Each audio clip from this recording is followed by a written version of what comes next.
Coming up on Mountain News this morning, Congressman Hal Rogers introduced a new bill to help fast-track black lung care benefits for former coal miners, and health experts see an alarming increase in patients with Alzheimer's and dementia.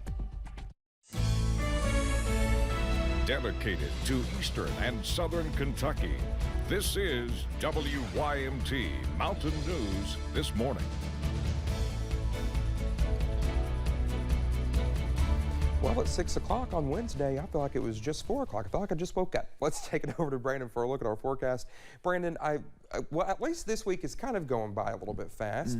But yesterday I was sitting in the newsroom. I literally said out loud, is it really only Tuesday? You all know I have this gripe with Tuesday. I don't like Tuesdays, don't know why, but I don't know. You don't like daylight saving time? I do not like Tuesdays. Listen, here's the thing. I know I've griped about that all week, and the first week will probably be the worst to get through, and then I think it'll settle in, whatever. But there's just so many.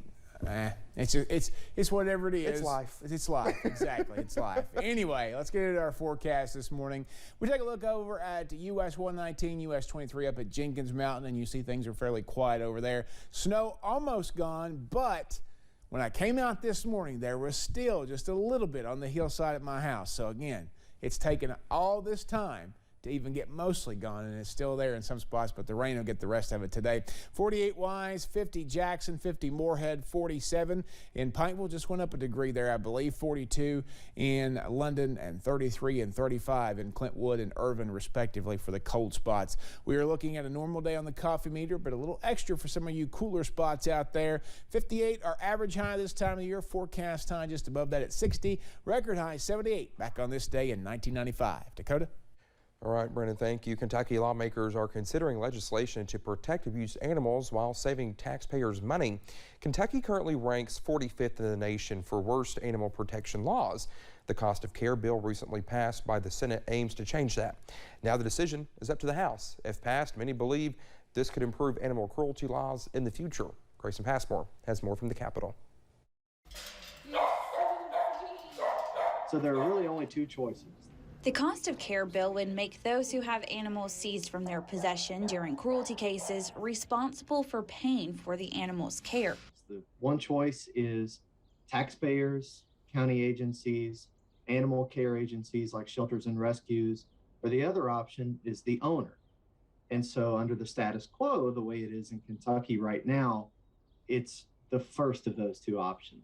Kentucky State Director of the Humane Society, Todd Blevins, says a cost of care law allows agencies to petition the court to say the owner, who has allegedly abused their animals, should pay for their care.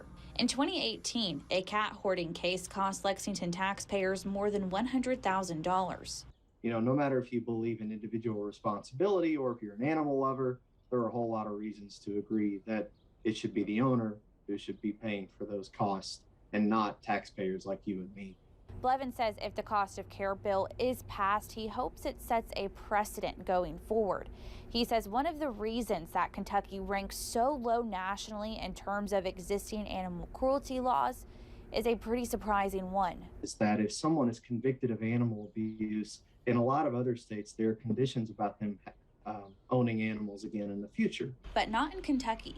And that's something that the cost of care bill addresses as well, to say that if someone is convicted of a crime against animals, that there may be conditions imposed by a judge on them owning animals in the future. At the Capitol, Grayson Passmore, WKYT. Well, Blevins says the bill is currently in the House, waiting on a committee assignment. Well, the Kentucky Board of Education has approved changes to regulations on corporal punishment in schools. The restriction was first passed back in December, requiring schools to get written and verbal consent from parents before paddling a student. Followed by counseling, the KBE says there have been 15 instances of corporal punishment used this year, up 2 from December. Right now, the board doesn't have the authority to ban corporal punishment altogether, but a bill was filed back in January in the House that would ban it. And Tuesday morning, Congressman Hal Rogers introduced new legislation that would fast-track black lung benefits for former coal miners. The John J.L. White Ensuring Timely Black Lung Benefits Act is named in memory of a coal miner who died before seeing the benefits he was approved for. The bill would ensure former coal miners who meet federal medical eligibility can begin receiving payments 60 days after approval. Aljana White Robinson is the daughter of J.L. White. She says her father would have been honored by the bill. She also said her father would have loved to be the knife that cut through the red tape. Well, a little more than 1 year ago, parts of eastern Kentucky were devastated by historic flooding. Our Zach Hawk was with some of the disaster responders as they gathered in Breathitt County to be recognized for the work they have done and continue to do. All applause for disaster responders from across eastern Kentucky. The reception hosted at the U.K. Robinson Center Auditorium brings together health and EMS workers, first responders, the faith community and churches, government officials, and volunteer groups. Congressman Hal Rogers shared a message with the group, delivered by Andrea Begley. The people of the mountains are resilient.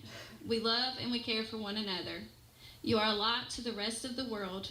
I applaud you for the incredible work that has been completed over this past year. The immediate aftermath of last year's flooding left some areas completely underwater, stranding people. Chief John May of the Wolfe County Search and Rescue Team went out for them and recalls the level of urgency they felt. You know, it's something like you would see in a hurricane down in Katrina. You know, we were going through streets trying to navigate to this house by street signs. Lights were still on in the home, so it kind of made you a little concerned about, you know, is the water energized possibly from electricity? Jane Marie Wicks with the National Weather Service out of Jackson remembers how the storms exceeded their worst fears. The flooding of 2021 was the costliest weather disaster in Kentucky's history, totaling between $350 and $400 million, according to FEMA. However, she adds that it could have been much worse. But thanks to the forecasters, education, and the selfless efforts of you all who I'm speaking to, 0 lives were lost.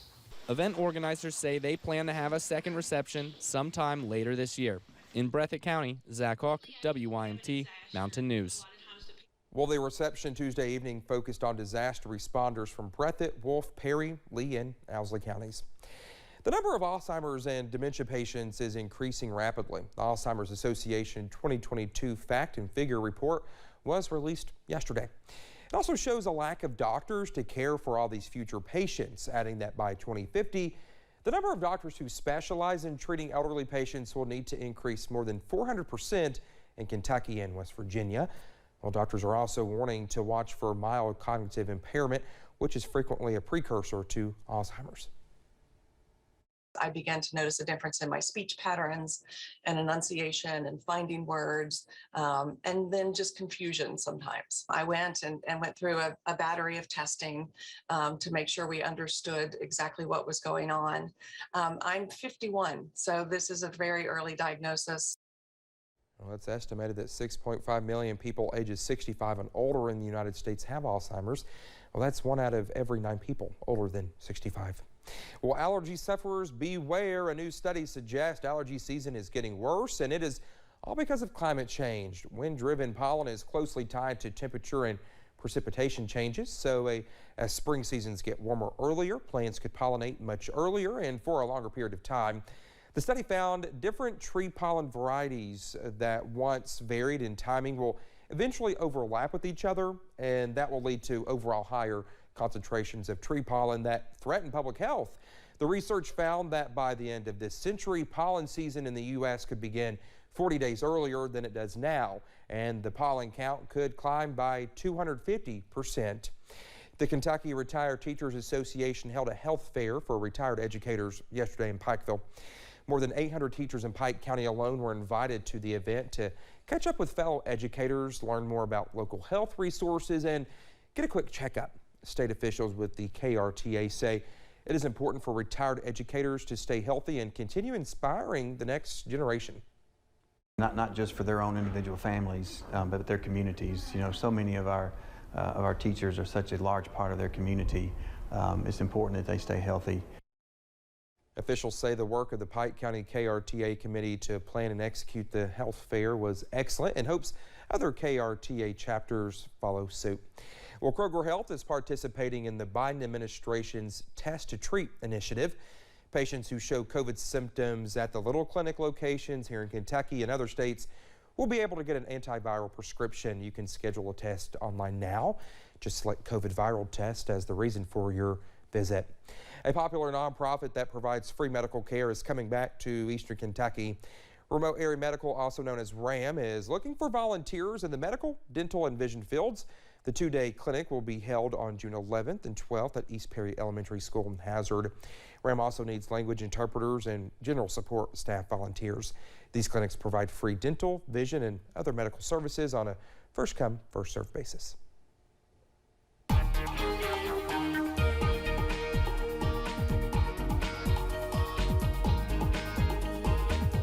Coming up on 6:10 here on Mountain News this morning, and it's Wednesday, and the conditions are a bit on the cooler side in some spots this morning. Let's take a look at our temperatures, and you'll see 30s, 40s, and even a couple of 50-degree readings there. Coldest 33 in Clintwood, Virginia. Warmest 50 in Moorhead and Jackson this morning. Degrees difference from this time yesterday. Moorhead and Jackson exactly where they were this time yesterday morning, along with Pikeville and Logan. Some spots in the south a little warmer, some spots in the north a little colder from 24 hours ago. Headlines for today: rain chances are around in scattered form, not an all-day washout, but it's going to be a fairly nice day with kind of back and forth conditions. Overall, a dry St. Patrick's Day for tomorrow, Dakota. And for Friday, another cold front coming in. Some stronger storms possible. We'll keep an eye on that and keep you posted as we get a little closer. Dakota? All right, Brendan, thank you so much. More news is on the way. Russia pushes back on the sanctions imposed on its economy by other countries. That's on the way next.